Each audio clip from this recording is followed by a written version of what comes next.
उनका एगो बानू अनुपमा दीपक के बेचारा के लइका हो खेवला रहल है बके अचानक ओकर लइका नाम दीपक जो ना रहले एगो कहार भाई वही चलते आई लइके तो गाना पढ़ल है बाकी रट गइल बाकी कौन भैया कब कह दी ओकरा के याद करो तनी बाकी एगो गाना बा नायक नायिका स्टेज पर बैठल बड़े जैसे भरत शर्मा जी कहले रहनी राउर मीठी मीठी बोलिया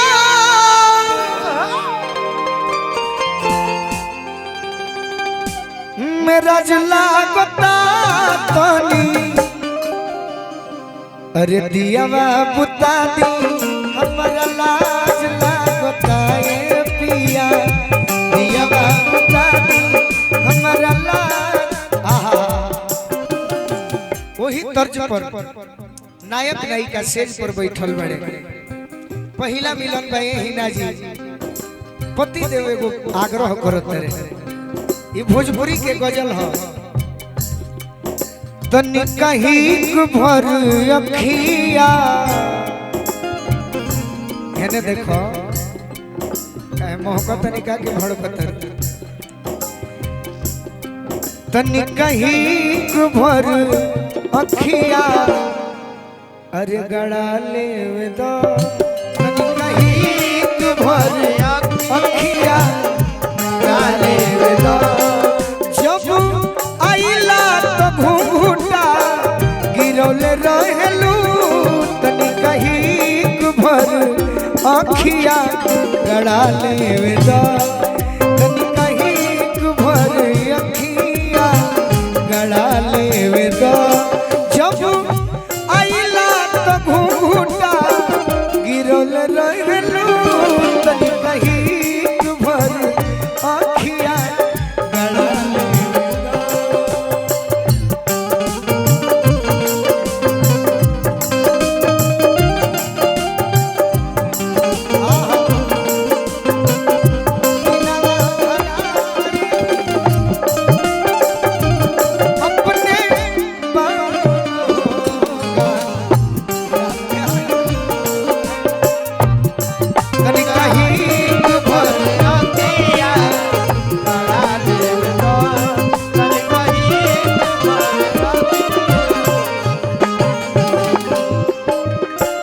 बाबा कीनाराम के धरती से देवल से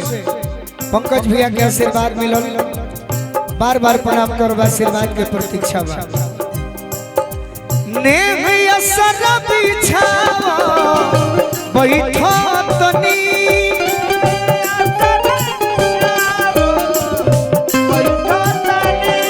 नेह असर बिछावा बैठो तनी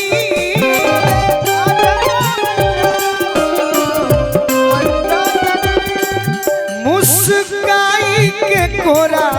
में आओ धनी मुस्काई के कोरा में आओ धनी तनिका उठावा से उठावा सटा ले दो तनिका उठावा से उठावा सटा ले दो जब आइला तो मुहावा घुमौले रहेलू तनी कहीं भर अखिया गड़ा ले दो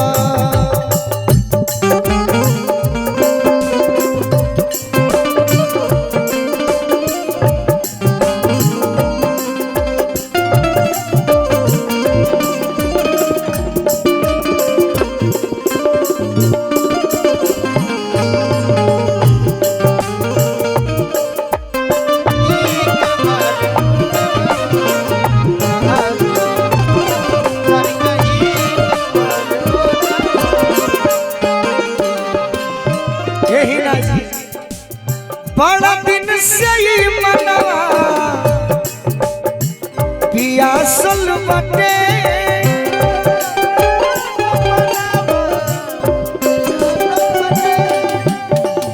देवल सनी सिंह जी कीनाराम बाबा के धरती कान सो भैया कुछ कहो तरह का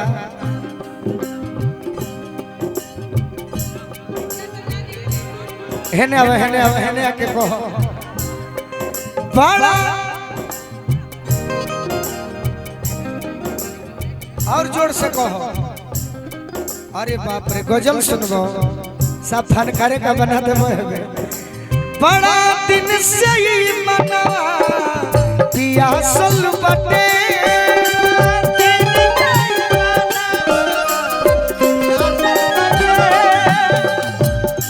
तनी ललसा पुराओ तरासल बटे तनी ललसा पुराओ। ये शिवाजी भैया हम अच्छा गावे नहीं कि ना मन के मीतवा जिसके घर आई ना अरुण मुखिया परियार से हमारे के आदेश दिले बनी सुनो ना। मन के मीतवा ए पियावा के बूझो तनी मन के मीतवा ए पियावा के बूझो तनी। अरे जब आइला तो मुहवा अरे घुमौल रहलू तनी कहीं भर अखिया गड़ा ले दो तनी कहीं भर अखिया गड़ा ले दो। जब आइला तो मुहवा घुमौल रहलू तनी कहीं भर अखिया गड़ा ले दो तनी कहीं भर अखिया गड़ा ले दो तनी कहीं भर अखिया गड़ा ले दो तनी कहीं भर अखिया गड़ा ले दो तनी कहीं भर अखिया गड़ा ले। एगो रीड बढ़ जाती पर चल जा। अरुण मुखिया जी के आदेश बा उनका के बैठा दो तू बैठ के रेस्ट कर लो।